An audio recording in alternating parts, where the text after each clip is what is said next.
First of all, I would like to thank you for invitation and give me the opportunity to give my presentation. The title of my presentation is quite long.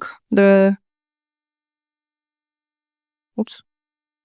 How it works?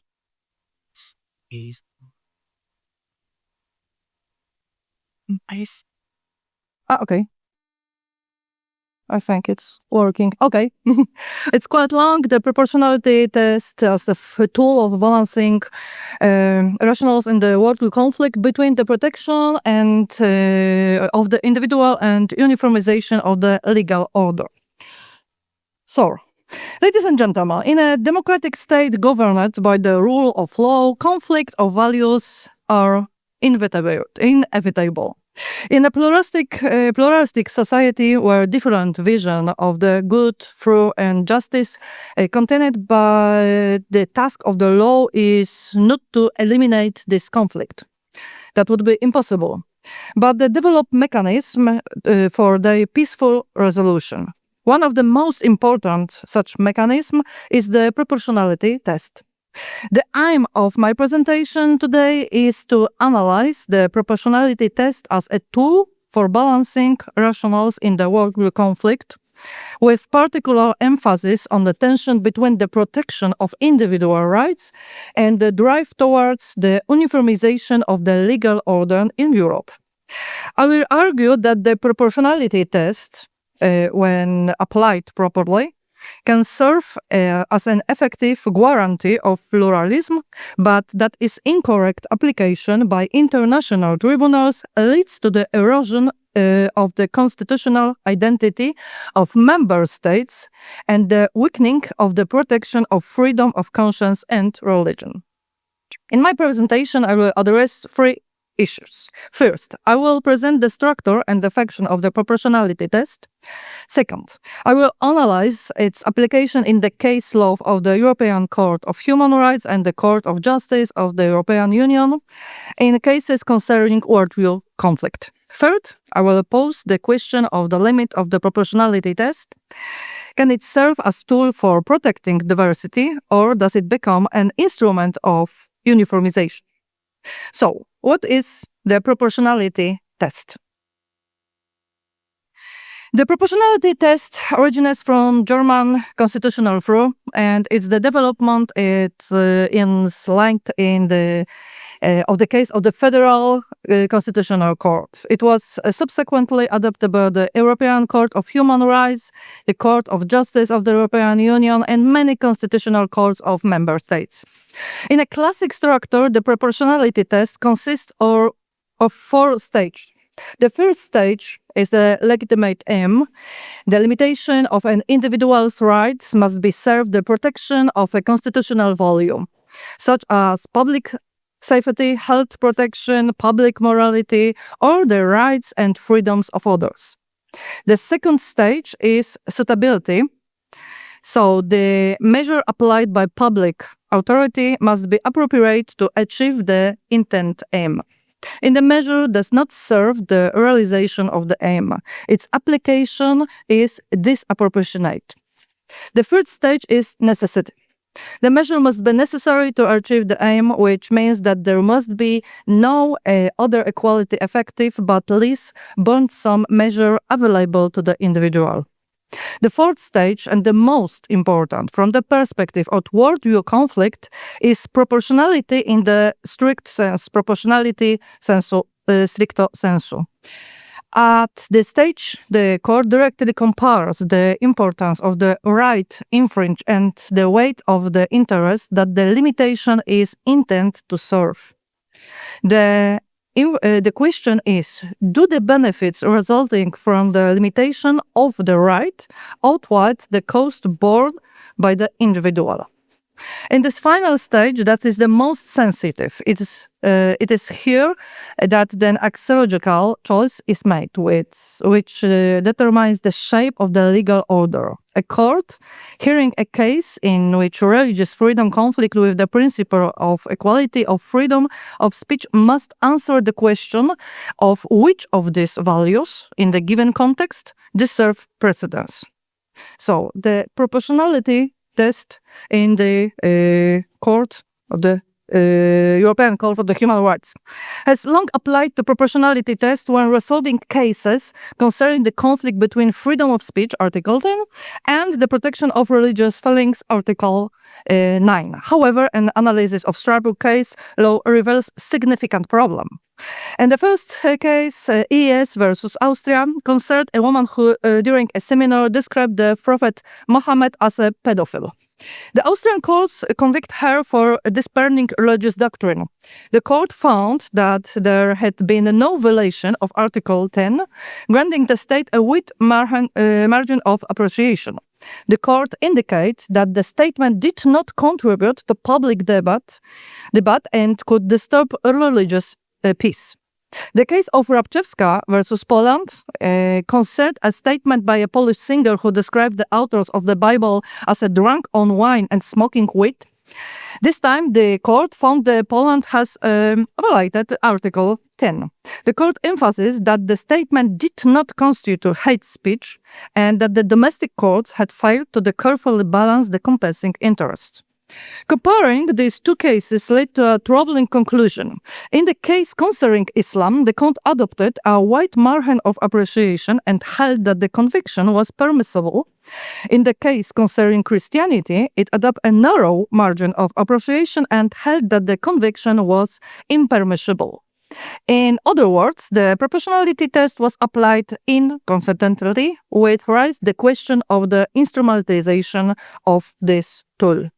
As Judge Wojtyciak applied notes in his dissenting opinion, the disparity between these cases may create the impression that the cases concerning Islam, the court effectively protect religious feelings, while in the case concerning other religions, this protection was weakened.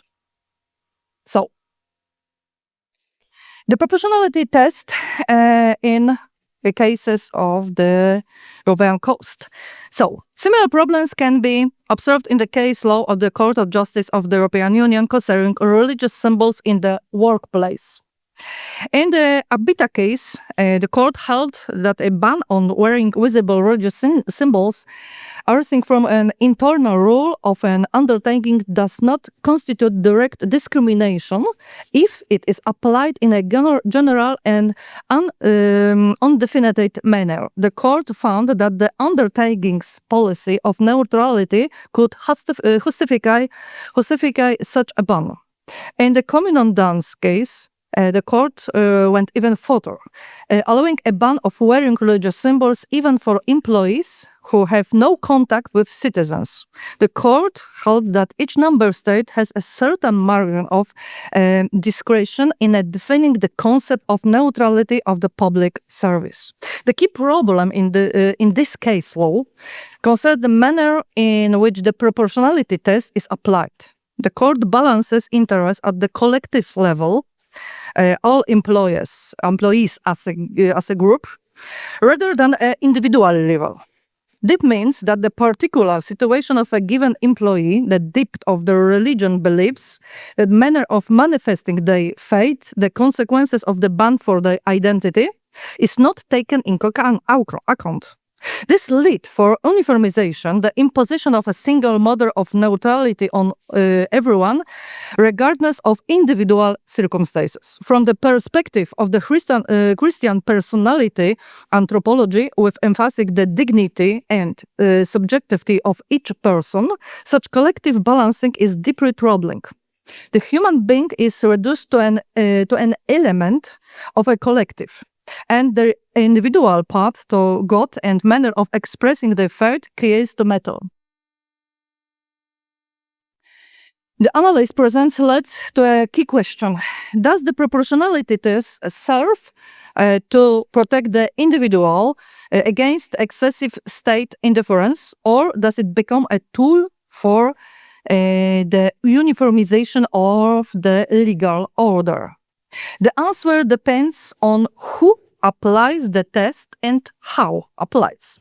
When the proportionality test is applied by a domestic court that is familiar with the culture and social context of a given case, it can effectively protect the diversity The court can, after all, take into account the specificity of local tradition, social sensitivity, and the individual circumstances of the particular case.